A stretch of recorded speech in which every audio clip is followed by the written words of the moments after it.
मैं अपने मौजू की तरफ वापस आती हूँ। मैंने जो खुलवन मसनूना में आयत मुबारक तिलावत फरमाई वो सूरह अहज़ाब की आयत मुबारक है। अल्लाह रब्बुल इज्जत इरशाद फरमाता है, या अय्युहन नबी कुल अज़वाजिका व बनातिका वन निसाइल मुमिनीन युदनीना अलैहिन्ना मिन जलाबिबिहिन ज़ालिका अदना अन युअरफ़ना फला युज़ैन। यानी अल्लाह रब्बुल इज्जत इसमें फरमाता है कि ए मुस्तफा, ए मेरे महबूब, कि अपनी कुल फरमा दीजिए अपनी अज़वाज से, अपनी बीवियों से, व बनातिका अपनी बेटियों से, और वन्निसाइल मुमिनीन तमाम मोमिना ख़वातीनों से। शाबाश शाबाश, तमाम मोमिना ख़वातीनों से। मगर क्या फरमाना है मेरे मुस्तफा, फरमाना क्या है? कहते हैं कि उनसे कहे कि जब भी आप लोगों को कोई काम के लिए निकलना पड़े, जब भी किसी जरूरत के लिए निकलना पड़े, तो अपने आप पर जिल्बाब डाला करो, अपने आप पर एक बड़ी सी चादर डाला करो, अपने आप पर एक बड़ी सी चादर या बुर्का या जिल्बाब जो भी हो कुछ डाला करो। क्यों क्यों? ताकि तुम पहचाने जाओ, ताकि तुम पहचाने जाओ और सताए न जाओ, सताई न जाओ। जब हम पर्दे में निकलेंगे तो कोई हमें गंदी नजर से नहीं देखेगा, जब हम पर्दे में निकलेंगे कोई हमें बद नजर से नहीं देखेगा। तभी मेरा रब कहता है ताकि तुम सताई न जाओ, सताई न जाओ। मगर मुझे माफ करना, हम क्या करते हैं, हम क्या करते हैं? हमें पर्दा करना बोझ लगता है, हमें पर्दा करना कैद लगता है। हम कहते हैं कि पर्दा कहाँ से आया है? मुझे माफ करना, जिस तरीके से नमाज हम पर फर्ज है, जिस तरीके से रोजा हम पर फर्ज है, जिस तरीके से ज़कात हम पर फर्ज है, उसी तरीके से हम पर पर्दा करना भी फर्ज है। ये पर्दा करना कोई मुस्तफा की बात नहीं है, ये पर्दा करना मेरी बात नहीं है, बल्कि ये हुक्म कुरान पाक में खुद रब ने फरमाया है। और हम कहते हैं कि पर्दा क्या होता है? हम कहते हैं कि पर्दा क्यों करें, गर्मी है पर्दा क्यों करें? मुझे माफ करना, आप इस गर्मी से लड़ रहे हैं, आप इस गर्मी से लड़ रहे हैं, मुझे माफ करना। जब जहन्नम की वो आग जल रही होगी तो तब हमारा हाल क्या होगा? फिर जब आप इस मामूली सी गर्मी से डरते हो, आपको गर्मी लगती है और आप इस धुएं को बर्दाश्त नहीं कर रहे हो, तो कल उस वक्त क्या करोगे जब मेरा रब जहन्नम के दारों को हुक्म देगा कि ये जब दुनिया में थी, ये जब दुनिया में थी तो पर्दा नहीं करती थी, इनको घसीट के लाओ, इनको जहन्नम में फेंको। क्यों मेरे वाला? क्योंकि दुनिया में कहती थी कि हमें धूप लगती है, हमें गर्मी लगती है, अब इनको घसीट के इसी जहन्नम में डालो, इसी जहन्नम में डालो। फिर ये चिल्लाएंगे, रोएंगे, कहेंगे कि मेरे वाला हमें प्यास लगी, हमें पानी दे दो।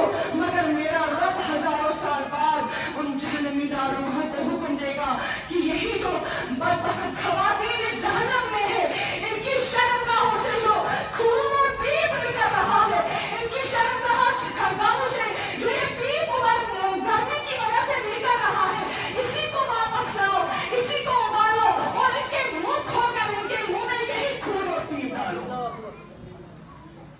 आप इस गर्मी से लड़ रहे हो, आप इस मामूली गर्मी से लड़ रहे हो, मुझे माफ करना, ये तो कुछ भी नहीं है, ये तो कुछ भी नहीं है। इसलिए मेरी बहनों, ये पर्दा मेरे रब का हुक्म है और उसको आप फख्र से पहनो, इसको फख्र से पहनो और दूसरों को भी कहो कि पर्दा करें, क्योंकि पर्दा जो है हमारे लिए फख्र की बात है, क्योंकि ये किसी आम का हुक्म नहीं बल्कि हमारे रब का हुक्म है। खुद कुरान पाक में रब ने फरमाया है। और हम क्या कहते हैं? मुझे माफ करना, ये बात तो हमारे यहाँ मशहूर है कि पर्दा दिल का होना चाहिए, दिल का होना चाहिए। तो मुझे माफ करना, क्या आपका दिल फातिमा ज़हरा रज़ियल्लाहु ताला अन्हा से पाक है? शाबाश शाबाश। किसी का दिल उनसे पाक है? किसी का दिल उम्महातुल मोमिनीन से पाक है? हरगिज़ नहीं, हरगिज़ नहीं। उनके जो नाराने मुबारक है हम वो भी नहीं, उनके जो नाराने मुबारक पर दूर होती है हम वो भी नहीं। और हम कहते हैं पर्दा दिल का होना चाहिए। मुझे माफ करना, अगर दिल का पर्दा होगा तो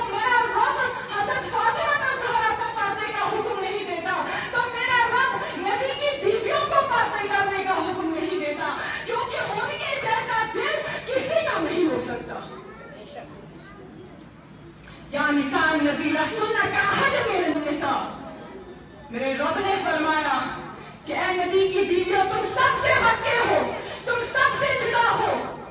और फातिमा ज़हरा के बारे में क्या कहा गया कि तुम जन्नती ख़वातीनों की सरदार हो।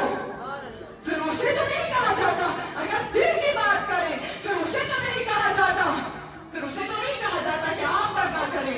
लेकिन मेरे रब ने फरमाया कि या अय्युहन नबी कुल अज़वाजिका व बनातिका व निसाइल मुमिनीन, अज़वाज को भी बताए, व बनातिका बेटियों को भी बताए, और वन निसाइल मुमिनीन तमाम मुमिना ख़वातीनों को बताए कि अपने आप को पर्दे में रखें, अपने आप को पर्दा करें। जब बाहर निकले तो पर्दे में निकले। अगर अंदर हो जहाँ गैर महरम नहीं, जहाँ कोई गैर नहीं, तो वहां परवाह नहीं। यहाँ हम माए बहने बैठे तो यहाँ परवाह नहीं, लेकिन जब हम बाहर निकलेंगे तो हमारा पर्दा होना चाहिए, हमारा पर्दा होना चाहिए। मुझे माफ करना, तो उसी पर्दे को हम मजाक बनाते हैं। हम कहते हैं कि पर्दा दिल का होना चाहिए। अब जो ये बात कह रहा है वो आज ही तौबा करके नए से करना पड़े।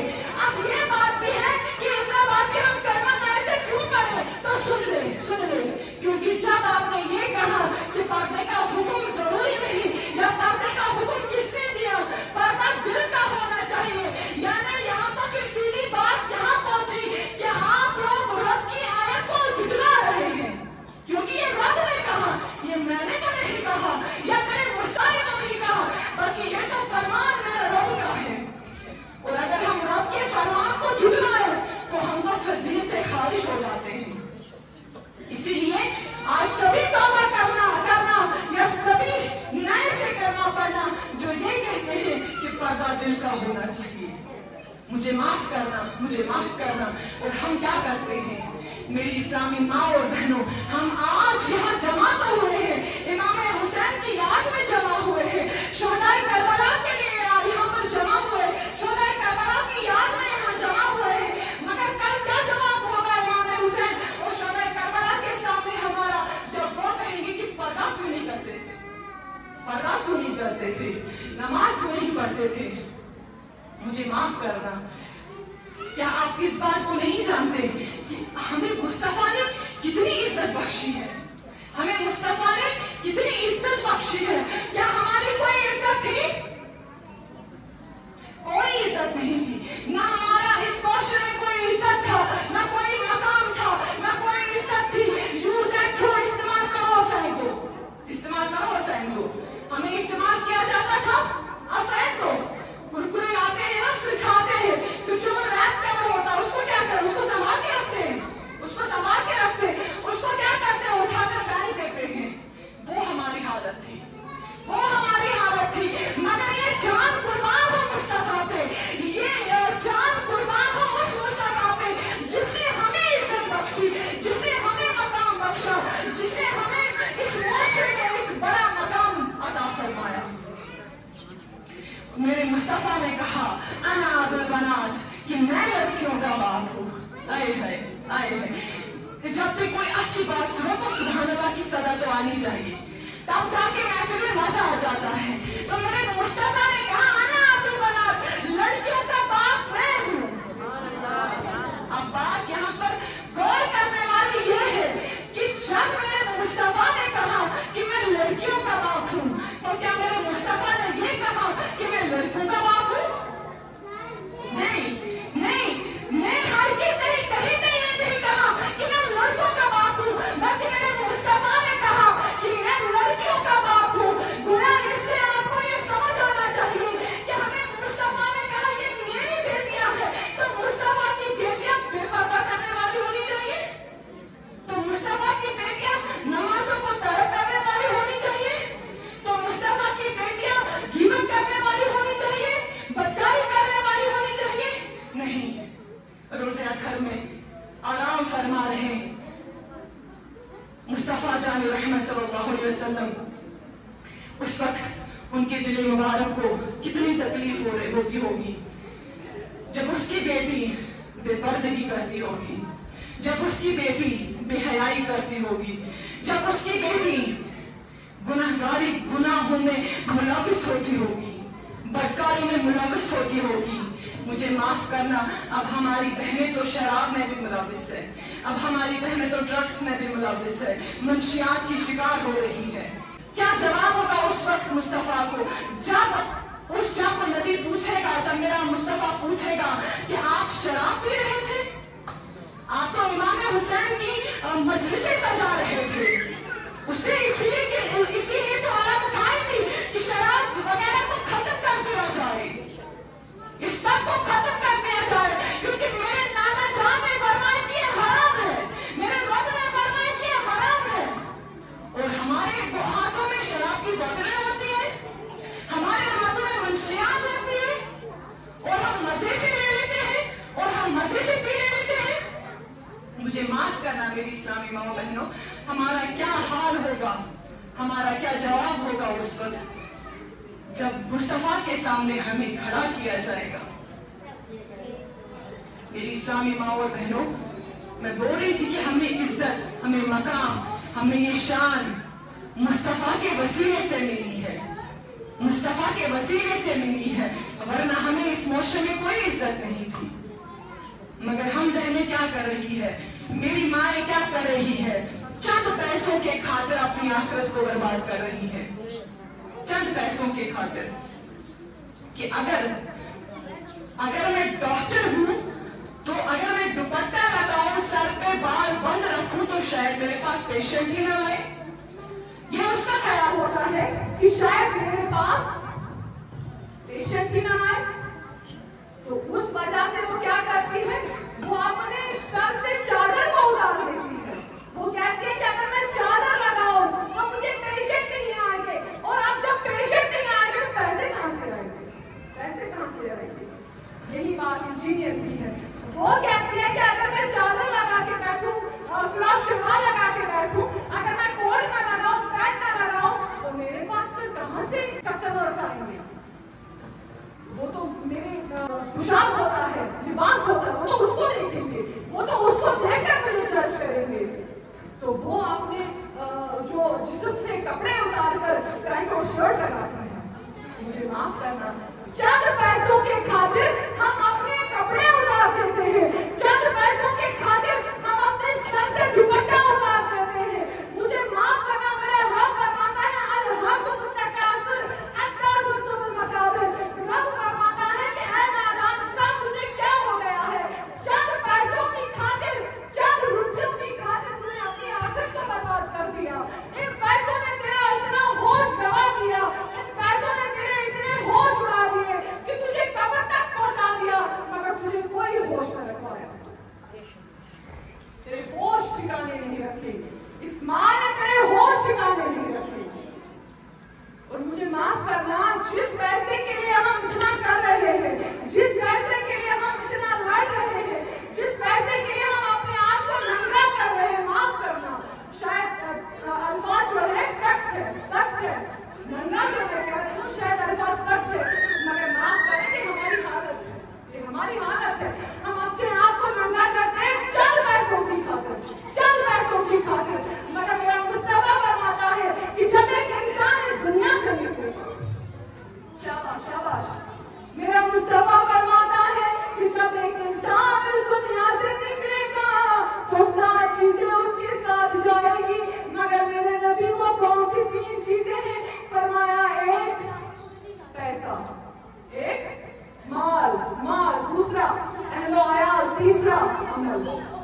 मगर मेरे मुस्तफा ये माल क्या काम आएंगे, ये औलाद क्या काम आएंगे, ये अमल क्या काम आएगी, मगर मेरा मुस्तफा फरमाता है ये जो माल है ये दुनिया में ही बेवफा होगा।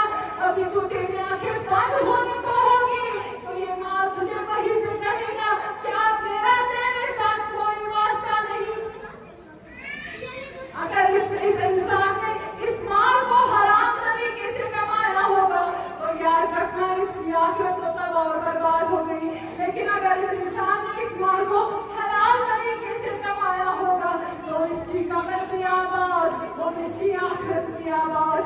मेरा मुस्तफा कहता है कि अगर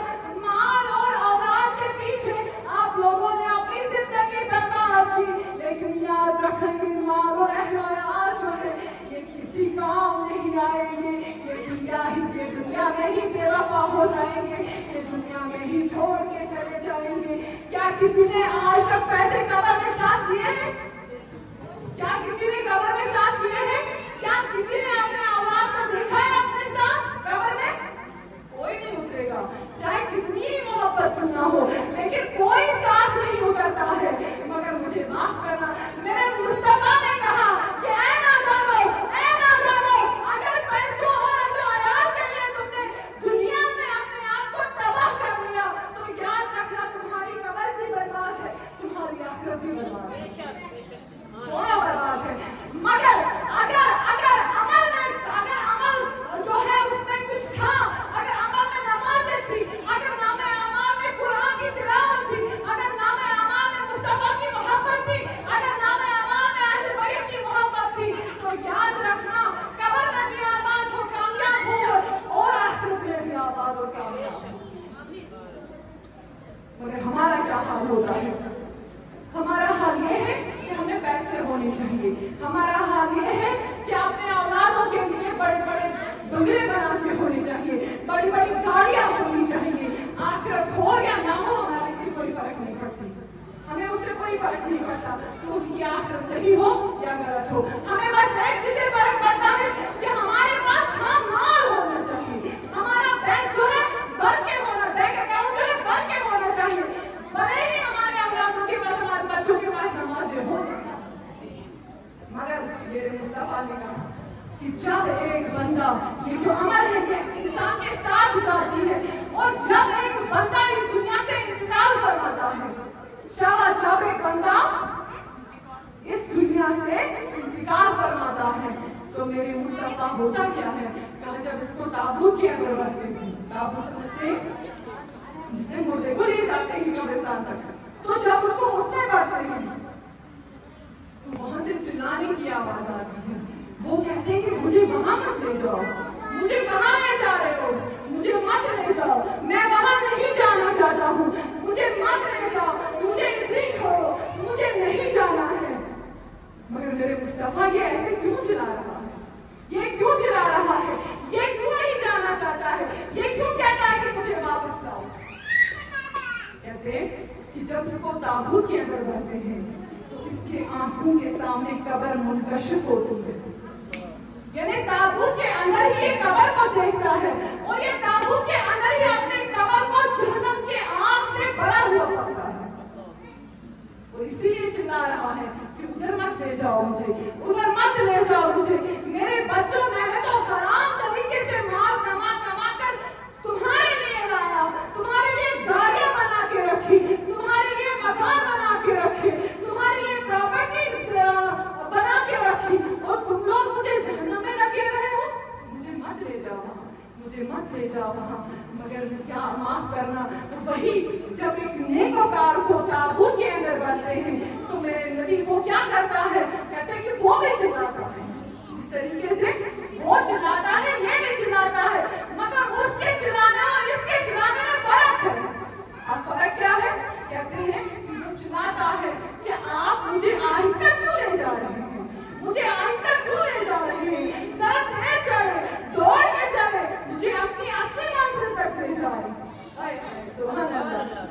वो कहता है कि मुझे मत ले जाओ, मगर जो नेकोकार है वो कहता है कि आहिस्ता क्यों चल रहे हो, जोर से चलो, मुझे अपनी असली मंजिल तक ले जाओ। मगर मेरे मुस्तफा ये ऐसा क्यों फरमाता है, ये ऐसा क्यों कहता है? कहते हैं कि ये इसलिए ये कहता है क्योंकि इसने दुनिया में अपने नमाजों की हिफाजत की होती है, इसने दुनिया में कुरान पाक की तिलावत की होती है, इसने दुनिया में अपने रब के हुक्म पर अमल की होती है, इसने दुनिया में मुस्तफा के फरमानों पर अमल की होती है, तब जाके ये ताबूत के अंदर अब कामयाब हो गया।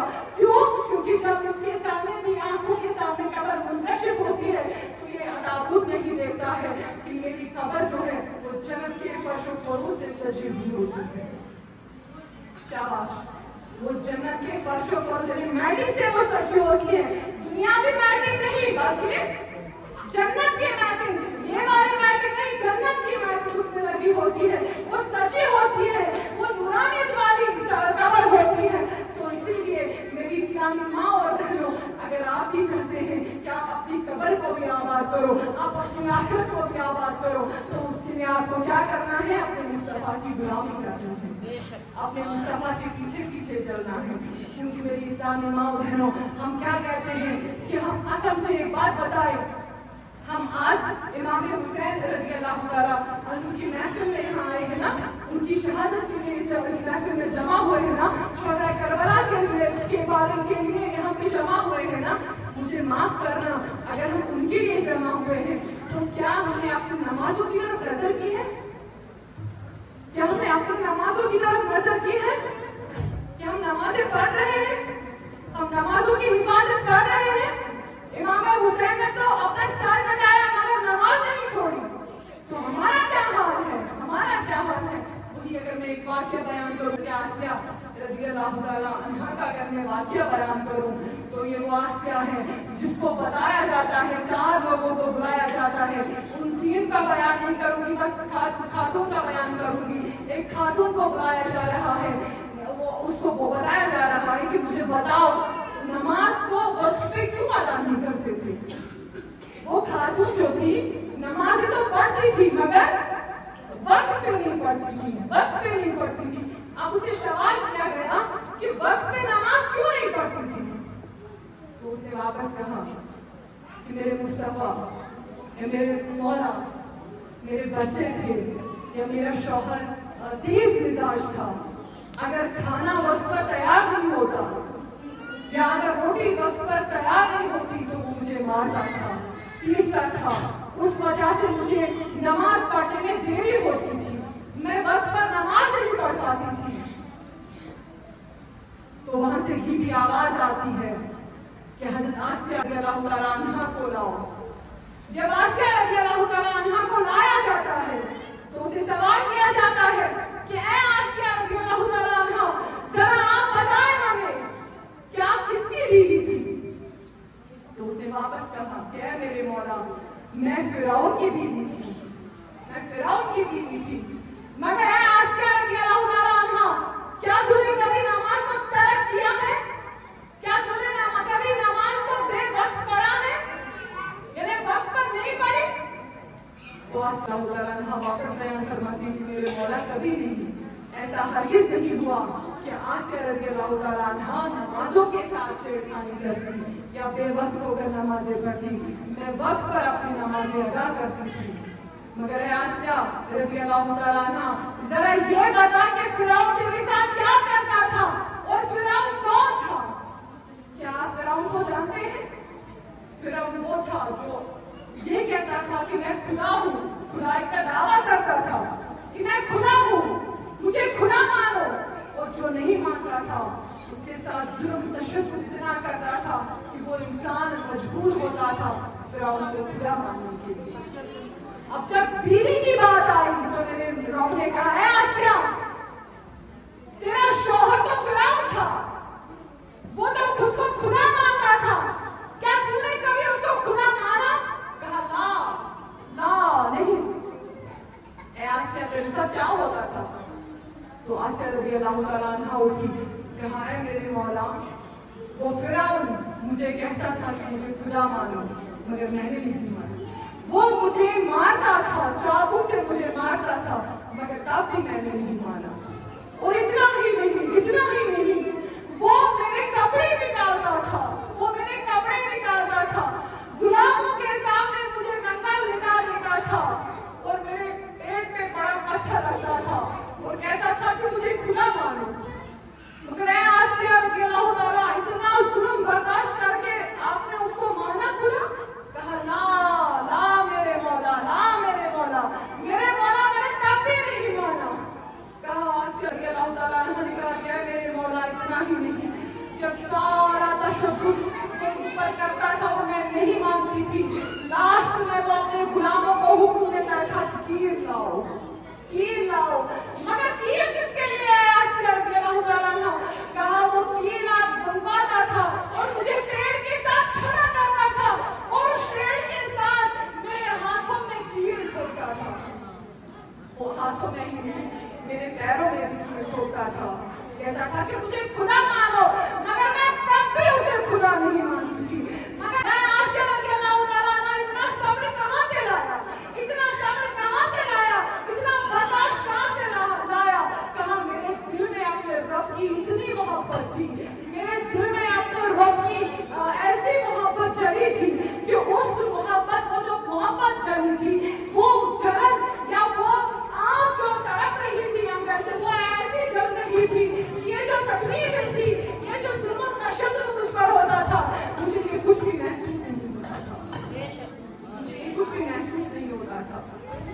मेरी माओ और मेरी बहनों, क्या इससे ज्यादा जालिम किसी का शौहर हो सकता है?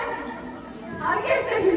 लेकिन फिर भी हम क्या कहते हैं कि हमें नमाजों के लिए वक्त नहीं, हमें नमाजों के लिए वक्त नहीं। मुझे माफ करना, कल परोसे मशक यही आपसे पूछेगी कि मैंने तो इतना जुल्म सितम बर्दाश्त किया इस नमाज के लिए, मगर नमाज नहीं छोड़ी।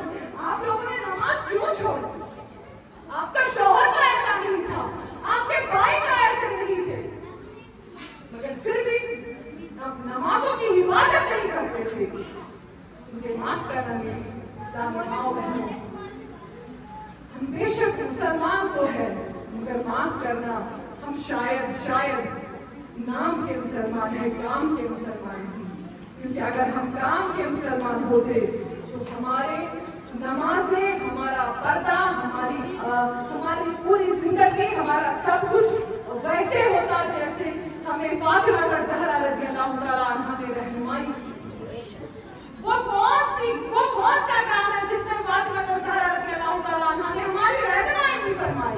कोई काम नहीं।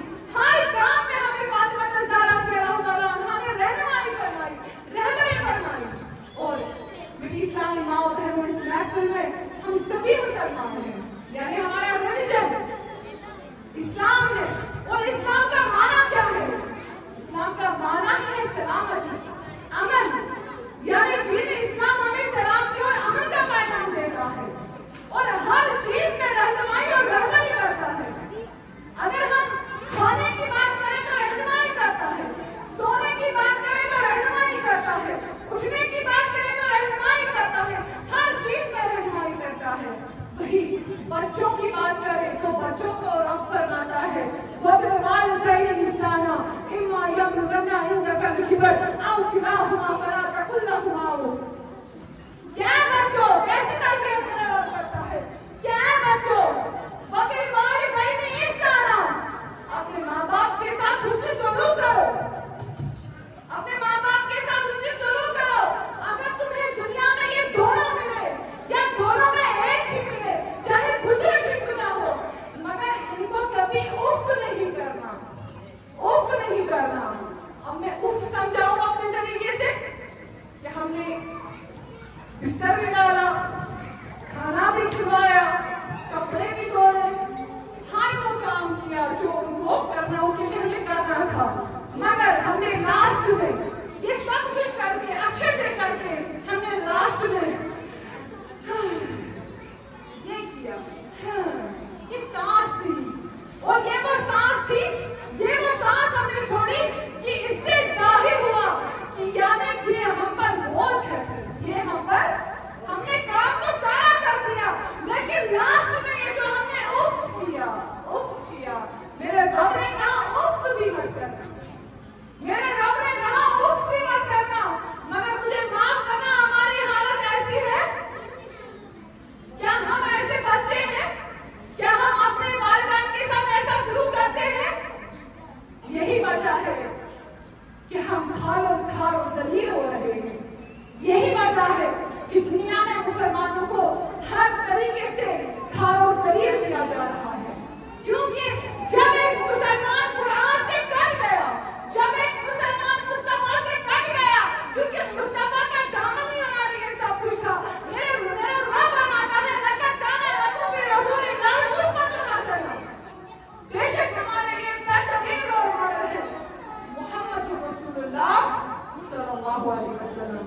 जब हम कुरान से भी कट गए, मुस्तफा से भी कट गए, तो हम हर जगह पर खारो जलील हो गए। और माँ बाप की बात छोड़े, अगर हम शौहर और बीवी की बात करें, वहां पे कैसी रहनुमाई की रब ने, वहां पे कैसी तरबियत की रब ने, वहां पे मेरे रब ने फरमाया हुन्ना लिबासुन लकुम व अंतुम लिबासुन लहुन। आए है सुभान अल्लाह। मेरे रब ने फरमाया कि ये बीवी अपने शौहर का लिबास है और ये शौहर अपनी बीवी का लिबास है। कितनी खूबसूरत तस्वीर फरमाई। लिबास का काम क्या होता है कि जिस्म में जो भी ऐब हो या जो भी चीजें हो जो दिखाने के लायक नहीं, वो छुप जाती है। या इस लिबास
वमा खलक़्तुल जिन्ना वल इंसा इल्ला लियअबुदून।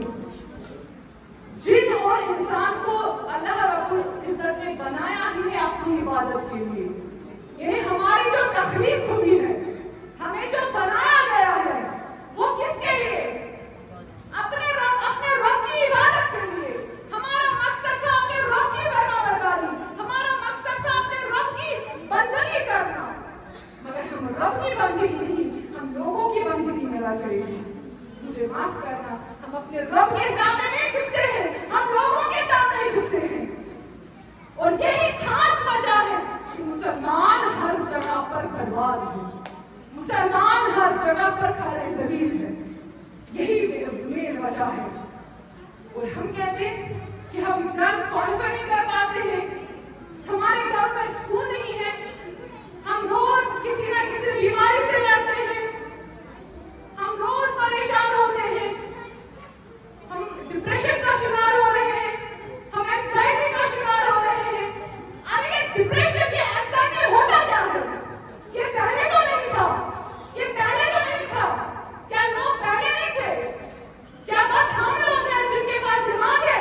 नहीं, लोग पहले भी थे, लेकिन वो डाउन द अर्थ लोग थे। और हम क्या है? हम आसमान से जुड़ने वाले लोग हैं। हमारे पास इतना तकब्बुर है, हम तकब्बुर में इतने डूबे हैं कि हम आसमान से बातें करते हैं। मुझे माफ करना, डिप्रेशन, एंजाइटी, ये सब कुछ खत्म हो जाएगा जब हम अपने मुस्तफा के पीछे चलेंगे, जब हम कुरान पाक को अपने सीने से लगा कर रखेंगे, हम उस कुरान पाक को खोल कर पढ़ेंगे। वरना कुरान पाक को घर में रखकर शरफ पर सजा कर रखेंगे तो उससे कोई बरकत नहीं आने वाली। कल सवाल किया जाएगा कि कुरान पाक रखा तो था, क्या ये ऐसे ही दूर के लिए रखा था? क्या ये दूर के लिए रखा था? इसको पढ़ने के लिए भेजा था मैंने, ये तुम्हारी रहनुमाई के लिए था। ज़ालिकल किताब ला रैब फीह हुदल लिल-मुत्तक़ीन। ये वो किताब है जिसमें शक की कोई गुंजाइश नहीं, और इसमें हिदायत है परहेज़गारों के लिए। तो मुझे माफ करना मेरी इस्लामी माँ बहनों, मैं यही कहना चाहूँगी कि हम इमाम हुसैन की मजलिस में आए हैं, शुहदाए करबला की मजलिस में आए हैं। हम यहाँ से जब निकलेंगे तो हम अगर आज तक कोई नमाज छूटी थी तो अल्लाह से माफी मांगकर आज ही इसी महफिल में वादा करेंगे कि आज के बाद हमारी कोई नमाज नहीं छूटेगी, चाहे कोई भी वजह क्यों न हो। अगर हम बीमार हो तो मेरे रब ने कहा अगर ज्यादा बीमार हो तो बैठ के पढ़ो, अगर उससे भी ज्यादा हो तो कुर्सी में बैठ के, अगर उससे भी ज्यादा तो इशारा में पढ़ो। मगर नमाज पढ़ती है, वो फर्ज है, वो हर किसी को पढ़नी है। बस शर्त यह है आकिल और बालिग होना चाहिए। आकिल और बालिग इंसान हो गया तो उसके बाद नमाज पढ़नी ही पढ़नी है। इसलिए मेरी इस्लामी माँ और बहनों, मेरा वक्त 1:30 बजे तक था, मेरा ज्यादा ही हो गया, मैं माफ़ चाहती हूँ। मगर मेरी आप सबसे यही गुजारिश है कि हम जब इस महफिल से निकलेंगे, हम जब इस मजलिस से निकलेंगे तो हम ऐसे निकलने चाहिए जैसा मेरे रब को पसंद हो। हम ऐसा निकलने चाहिए जैसा मेरे मुस्तफा को पसंद हो, जैसे मेरी फातिमा ज़हरा रज़ियल्लाहु ताला अन्हा को पसंद हो। बाकी अगर बोलने की कहीं गलती हुई तो माज़रत चाहती हूँ। वमा अलैना इल्लल बलागुल मुबीन। अस्सलामु अलैकुम व रहमतुल्लाहि तआला व बरकातुहू।